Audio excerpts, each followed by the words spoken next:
susunod na programa ay rated PG. Ito ay nangangailangan ng patnubay at gabay ng magulang para sa mga batang manonood.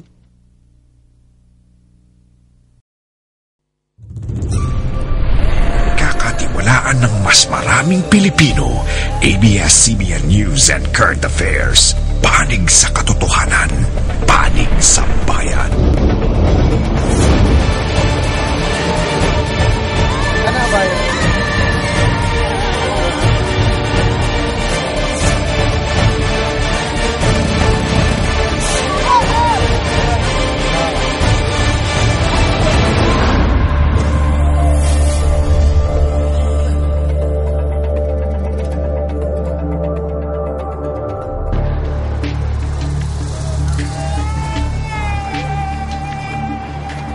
Mga kapamilya, diningawg na sa Barangay Patrol, atong tutukan ang dugay na kaing ginareklamo sa atong mga konsumante, ang mga tikasan nga timbangan. Sa pagronda sa Barangay Patrol, amo mismong nasaksihan kung unsa kagarapal kining pipila ka mga negosyante sa pagpangilad gamit ang ilang mga timbangan. Busa, uban ni kami ninyo, karong buntaga, dinhi sa Barangay Patrol.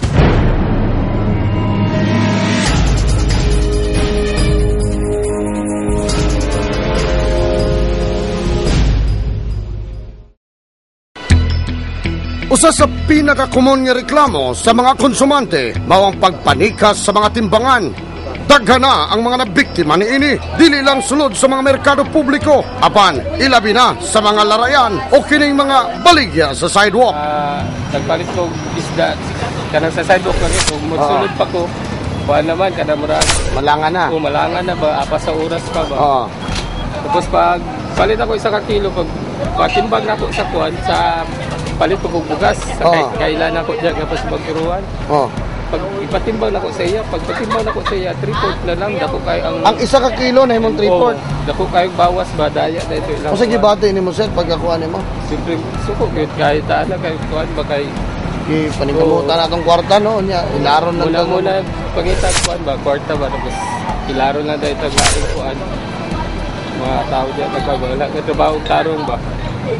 So basig dili lang dagan po ba naman dagan siya pa ng nailan nato Apan ang among gitutukan mga kapamilya, kining mga nagabaligyag prutas sa mga sidewalk, kundiin sagad sa mga nagbato niining dispalihadong timbangan ang mga namaligyag durian. Karong buntaga, misyon nato ang pagsusi sa mga namaligyag durian. Kining anaa sa pwesto kung sakto ba gyud ang ilang mga timbangan nga gigamit og di ba gyud malugi ang publiko. Una namong girombo, kining durianan sa Rizal on the street, aron lang masusi ang ilang mga timbangan. Bit-bit namo kining bakal o weight nga 5 ka kilo ang gibugaton nga gikan mismo sa City Treasurer's Office nga maupoy ilang ginagamit alang sa pagsusi kung sakto ang timbang. Una kini nila irehistro sa ilang buhatan. Okay. Honest to goodness si Manong, honest to goodness. 5 kilos. 5 kilos ning weight gikan ni sa City Treasurer's Office. Official weight ni nga ginagamit sa City Treasurer's Office para sa taong sakto ba itong mga timbangan. Very good! Dili tikasan ang ilang mga timbangan dinhing dapita. Sunod namong girombo ang Rojas Avenue kung diin naglaray ang mga nagabaligyag pomelo. Pag muani ka din sa may Rojas Avenue, sugaton ka sa daghang mga vendors. Gapakita sa kalami sa ilang mga pomelo. Apan tan-aw na to ang ilang mga timbangan. Sama sa atong gibuhat sa mga durianan sa Rizal on the street, ato sad nga giusa-usa ang ilang mga timbangan. Wala sad tay nakita ang tikasan. Gawas na lang niining usa nga medyo dunay diferensya gamay sa guhit. Lugyan Sa tagiya. guhit gamay lang. Lugyan tagiya. Guhit ba na? Sa guhit ba na? Hap lang hap. Matanaw na to be? Sakto lang ha. Lugi Dili. Lugi pa gamay. Kanang Lugyan tagiya. Lugi ang nagpalit. Gisuwayan pa yung tao nag-adjust ni Manong ang iyang timbangan sa kabalaka nga mahukman siyang tikasan. Itipo na to gamay. Yung mga abantihan gamay? Di itipo na umang tipo to sir. Sige daw kada. Tipo na ba? Para magyapon, usa ka guhit. Diyan mo natin bangon mo. Apan wala kini magsilbi. Wag gyud in town mitunong sa 5 ka kilo ang guhit sa iyang timbangan. Apan kumbinsido kita nga dili kini tinuyuan ni Manong. Duna ra gyud diferensya ang iyang karaang timbangan. Abi ninyo, kani mong giginadto sa mga turista dinhi. Good, di ba? Kunya og tigasan nato sila. Di na balik karon ni mapamatudan nato nga wa man nato sila tigasan. Sila nga mo balik din eh. Sa laing adlaw sa among pagpanubay, amo pong gibisita ang area sa Bangkerohan. Among naabtan kining mga namaligyag durian gawas sa mga stalls.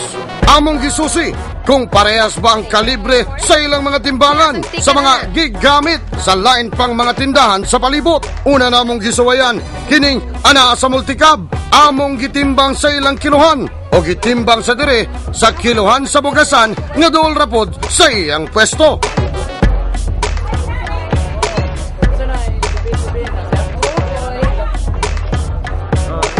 Way diferensya ang iyang timbangan. Sunod kining durian sa kariton ni tatay. Una, natingala ta nganong duna say duha ka mga timbangan. Apan wala usa nato kini gihatagan og pagtagad at tuwa pod kining gitistingan. Oops! Unsa man itay sa pikas timbangan. Uy, ay man lagi.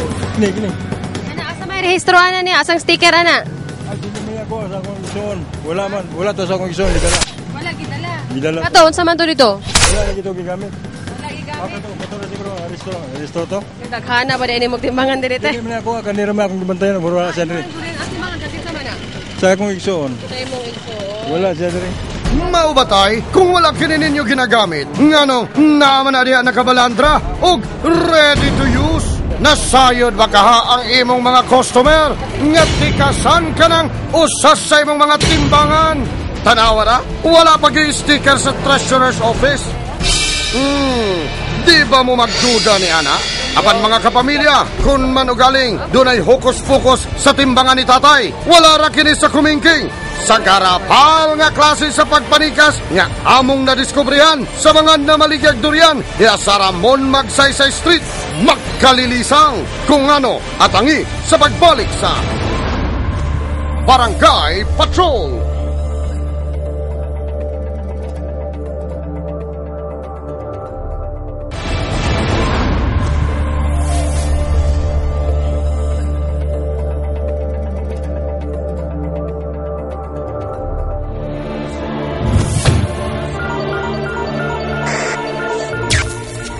Daghan ang mitubag sa atong panawagan nga mag-donate og dugo sa gipahigayong dugong kapamilya niadtong Pebrero 25, 2012. Gani, gidagsa sa mga dabawenyong blood donor ang Abriza.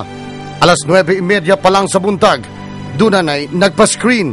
334 ang nagpa-register og nagpa-blood screening. Usa sa mga nag-donate ang suntalo nga si PFC Erlind Daos sa 2nd Scout Ranger Battalion. Sumala ni PFC Daos, naanda na niya ang pag-donate og dugo. Ilabi na nga ang gidonate nga dugo sa wala niya mailahang tao mo'y nakasalbar sa iyang amahan kaniadto. Para makatulong ma'am sa may nangangailangan dugo ma'am. Kay gaya ng father ko nung dati ma'am, tinuruan ko ng dugo rin ma'am. Nangailangan din. Kumwari ma'am ako sa Red Cross. Nag-donate sa dugo si Elizabeth Mira nga kaduhanang nag-donate og dugo sa ABS-CBN bloodletting activity. How many times na po itong sa pag-donate sa ABS? Kaduhan na. Sige na makog-donate og dugo dito sa sa Hong Kong Paco Red Cross. Hasta mga empleyado sa Abriza Mall nag-donate sab. Para makatabang pod sa mga kabus. Naasab mga nag-donate nga miagi lang sa mall og wala gyud pakyasa nga magpakabana aron makatabang sa uban. Ma'am, walk-in lang ka? Opo, ma'am. Nganong ni donate man ka karon? Para makatabang sa mga nanginahanglan sa dugo. Kung dunay dugay ng mga nag-donate og dugo, duna sab mga first-timer. Busa, di malikayan nga makulbaan kining usa ka donor. Giubanan pa siya sa iyang inahan aron suportahan. Ay kay ni uban na siya kay ako gina siyang gi-convince kay ako naga-donate jud ko. Mga kapamilya, sa panawagan sa Barangay Patrol sa ABS-CBN, alang sa atong dugong kapamilya, naghandom kami nga dunay usa ka gatos ka mga tao nga pwede untang makahatag o makadonate sa ilang dugo. Apan wa namo damha nga kaganihang udto, miabot sa 350 kapin ka mga tao ang nagpa-screening ug niining kasamtangan nga hapit na tamatapos, dunay 180 ka mga tao ang nakapakuha na og dugo. Sama na lamang niining si Kurt, niining kasamtangan nga ginakuhaan na sa dugo. Kurt, unsa man first time nimo nga nagpakuha og dugo? Second time na. First time ko is from July of 2010. Is second time sa ABS-CBN. 207 ang tanang nakadonate og dugo. Kun 19,150 cc ang nakolekta sa Red Cross. Partner sa dugong kapamilya ang Red Cross Davao Chapter, Rotary Club of Davao 2000, Rotarac, Phoenix Foundation Incorporated, AFAT, 72nd Infantry Battalion, 39th Infantry Battalion, 2nd Scout Ranger Battalion, Police Regional Office 11, ug Gabriza Mall of Davao. It will entice other people to donate, and they will also see it as an advantage na donating is their way of helping. Sobrang overwhelming, no? Napakasaya that lalo na partner natin yung media syempre, and they really responded with the calling, with our invitation, and nakikita natin sa kanila na bukal sa kalooban yung blood donation nila. Kami, ang among club gid is, ang among main purpose is to bolster fellowship through community service. So nag-help sa community nato, and then by partnering with Barangay Kapamilya na napod mi diri para maghatag sa among services, among tabang, like para sa mga food, para sa nag-donate og blood. Sir, kadi ba nga dugo pasado na ne or Hindi pa sir, screen pa siya sir. Well, niagi naman screening ang mga tao. I mean, ibutang pa siya sa laboratory for mga test for Hep B, HIV, syphilis, mga for analysis, malaria. Ginahimo nato ni tanan nga test para masigurong safe ang dugo nga atong ihatag ngadto sa mga recipient. Gusto namong pasalamatan ang tanang mga Davaoenyo nga nag-donate og dugo nga nagpakita lang sa ilang pagpakabana aron makatabang sa uban. Daghang salamat mga kapamilya. Ug magkita-kita tag-usab alang sa ikaduhang dugong kapamilya karong Disyembre.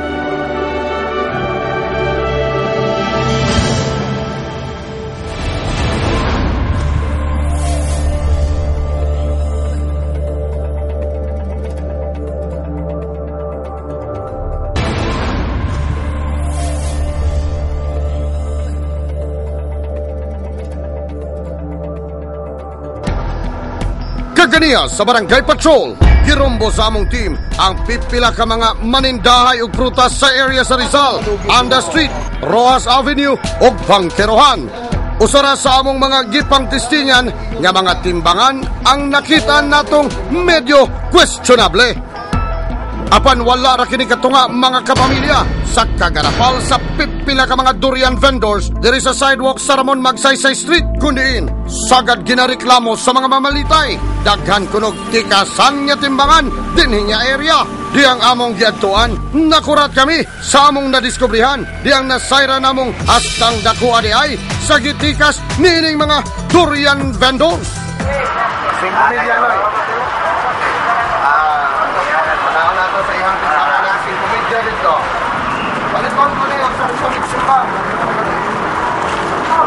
Oh, diri 4 media lang. Dito 5 media. Oh, nganong gihipos man ang timbangan? Oh, gihipos oh. Oy, oy, oy, may dagan palayo kining vendor.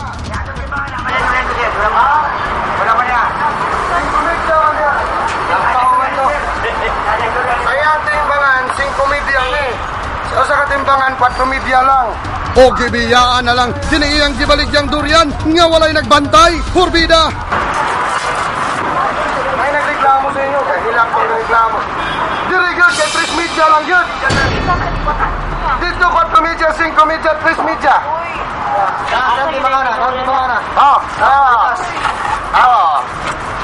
Almost 3 and a half. Pagbalik ni Water Speakers. 4 media.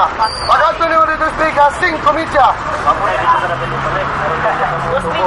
Ano natin tinuod na timbang anong anak eh? Ano daw na 2 media? Joke.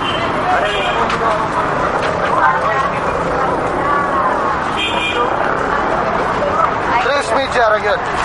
3 media ang timbang. Kung walay kadlok kining mga tawhana, ngayano rang mangilad sa mga mamalitay, sanglit kung atong subayon, pipila kalakang lang ang ilang pwesto, gikan sa presinto sa Santa Ana Police Station. Nakaloko ba mo sa mga police bay? O, syaro naman po ning police, wa makabantay? Laing sumbong ang among nadawat, labot sa pagpanikas sa isa ka fruit vendor diya sa CM Recto Street o mas ilado sa pangalang Claveria Street. Partikularmente, kining tigpamaligyag prutas nga nakapwesto sa sidewalk gawas lang sa Doña Segunda Building. Sa akong naibawan, murag dugay-dugay na kining tawanang gapwesto o prutas dinhing dapita. Apan, karon ragyod namo na sayran, ginareklamo da kini tungod sa katikasan sa iyang timbangan. Aron masayran kung tinuod ang reklamo bato kaniya, among gitisingan ang iyang timbangan gamit ang weight gikan mismo sa City Treasurer's Office. Uy, kampante pa kayo si Brad. Siya pa mismo nagplaster sa weight sa iyang timbangan. Uy, ibutang sa brother. Ibutang sa brother. Ayaw guniti. Ano yung anak man yung timbangan?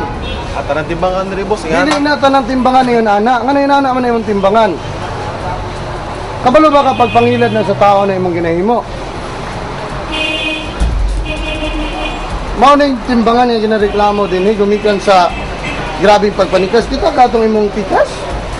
Happy to sa kakilo to imong tikas, brother. Di ka mauwawa na. Bebe, usban be. Oh, sobra gyud bay.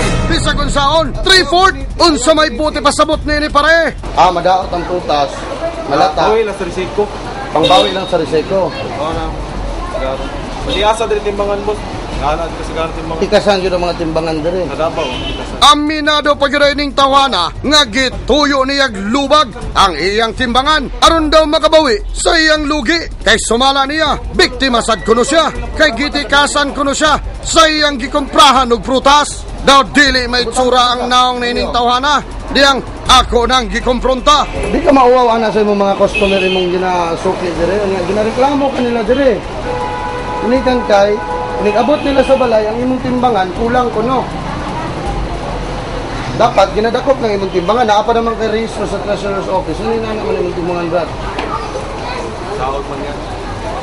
Nautan man gawin ko sana. Ginareklamo ka.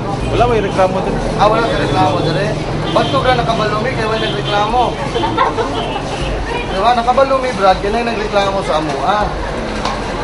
Now, kung na problema na ito, kay naagod kay presto, liti mo yung tinila ba? Ginan siya magyapong kanin pa. Right. Dautan may grabe damage, so. Itungod kay Kuan. Nga na, sa risiko naman, sir. Sa risiko na naman nabaw yun kay Kuan. Tungod kay nga namang Kuan. Kita na kasabaya pa sa daot na ko nga. Nakadaot ko pagkumpra na ko. Ito na ka. Matanaw daw si guard, brother. Matanaw ang gwardiya, brother. Huwag pilay Kuan. Para one time lang, brother. Amo na yung sukatan. 5 ka kilo ning timbangan. Ita, brother. 5 ka kilo. Ito na to. Ayaw na pihita. Ito na to. Ay, ang mamay ko na akong timbangan tikasan. 5 ka kilo. 5 Apit 3/4. Sa isa ka kilo na isa ka gramo. Isa ka kilo sa gramo. Kaya nga ang kanamong prutas, madautan may dili na may karkabel kung nga namong kuha niya. Nagbayad mi karkila, nagbayad mi karkabala, napamiliti pa mi. Isa na lang among ipalit og gatas ani, brother. Yan agot sabta lang ang manindahay kitungod kay ipit pud mi. Dili ayaw explain sa ako dito ka sa mga tigpamalit kay sila may nag-agrabyado kay wa man ko kapalit sa imong produkto dire. Sila man inikuli nila, mapalit sila sa imo, matimbang nila, ay buwan nila nga kulang ang ilang gipalit. Ano nga na mo kan ano? Kaya mo pag ang prutas namo, daot, say makakumpra mig daot, lugi na midaan. Ang pamiliti palandaan, mahal na kayo. Mulibor pa mi, tanan imo na ikon tanan, imo na iparehas na wa kay ginansya. Dili mi kapay tugatas, dili mi kapay tugunso. Di ka mo laro og parehas diri nga, di gyud ka mo kumbaga kung ikaw, wato kag magkiruan, tanawan ng mga wholesaler, timbangan nila timbangan. Mga tikasan po na sila. dili na ingon nga kami lang tikasan dili. Tanan halos Davao mamaligya ay tikasan ng timbangan. Oo, dahil ni. Tinuod na siya. Sige. Pero brother ha, basta ako gitistingan lang ako ang ilang sumbong. Official ni, gikan is gobyerno. Mo ni official timbangan sa City Treasurer's Office.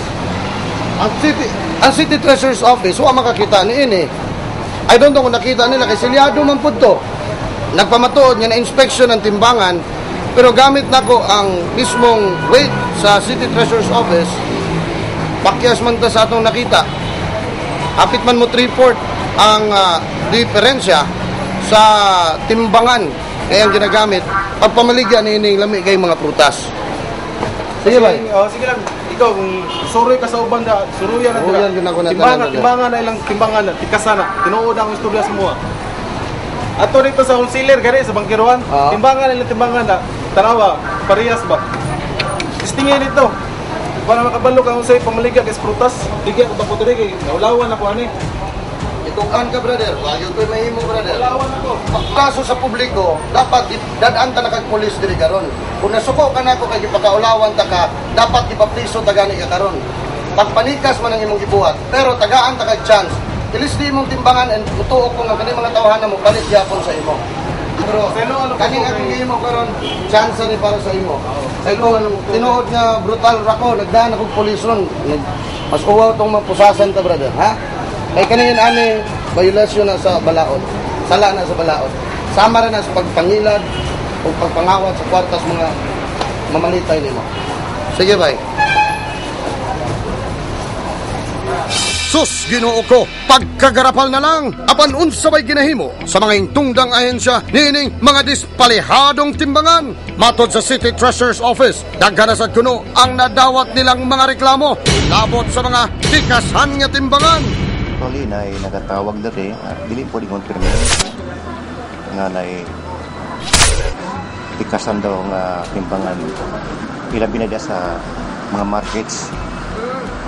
May ba ang manamo sa pag adto na makita na namo ng alter ng timbangan tungod sa iyang sa forma sa timbangan may bawaan na nimo na siya nya na may mga tester nga ginadala nga amo tong testing dito kung tama ba to siya bili. Sayod man day tani ini, sir. Apan, nganong daghan lang man gyapon kayo ang nagareklamo. Labot ni ini. Every now and then, nagkakandak big inspection. Pasko, yung ang Pasko, dapat mga mamalingki, sa palingki. So, nagkaroon niya mga kanang wide operation about sa market. Pero, tinanlan, nami order po sa among city treasurer na si Mr. Riola na mag-conduct with the inspection pero together with the police. Pero buot bang ipasabot ni ini nga kung walay kaubang police o task force Davao dili mapatuman ang balaod sulod sa mga merkado og makapatuyang na lamang kining mga negosyanteng tigasan sa pagpamiktima sa mga konsumante. Unsa bay ang iyang buhaton sa publiko aron dili matikasan niining mga abusadong mamaligyaay. Dunay mga ayong nga timbangan amo na siya na-calibrate na testingan na namo na siya nasiyuhan pero ilang gina-advance daan tanaw niyo before ka pagpalit magpabutang og something bipalit nimo tanaw sa nimong timbangan kung naka points sa 0 gid siya. Mao ba, sir? Pero murag dili man epektibo kanang imong pamaagi, sir. Kung imong tanawon ang timbangan niya atong gitestingan, naamang gyud sa 0 ang iyang kamot. Apan, kung imo nang timbangon, sobra man gyapog 3/4, murag wa gyapoy klaro ni sir. Luyo ni ini, ubay-ubay na sad ka mga timbangan ang nakumpiska sa City Treasurer's Office. Apan, doon na ba'y nakasuhan? Atay sa atong Article 18, Section 183, pag madakpan ka, upon conviction, is subject to a fine of not less than 300 pesos or imprisonment not exceeding for 1 year or both upon the discretion of the court. Mao ba? Apan, bisan pa man, tataw nga huyang ang mekanismo sa kampanya sa inyong buhatan. Batok ni ining mga tikasan nga mga timbangan. Sanglit, hangtod karon, nagpasad lamang gyapon kini sa mga merkado, ilabi na sa kadalanan. Sa gihimong pagpanubay sa barangay patrol, atong gikatingad-an, nga luyo sa pagpaningkamot sa lokal nga panggamhanan pinaagi sa City Treasurer's Office. Daghan lamang gyapong nagreklamong mga konsumante may tungod sa tikasan nga timbangan. Gani, aduna pa kitay nasakpan. Nasayod ba kamo nga dunay ordinansang gihimo ang atong gobyerno aron nga pahamtangan og bugat nga silot kining mga tikasan nga mga timbangan nga ginagamit sa mga negosyante? Apan, luyo sa maong mga balaod, walay bisan usa nga nasilutan o napriso man lang kay sumala sa mga taga-gobernong atong nahinabi.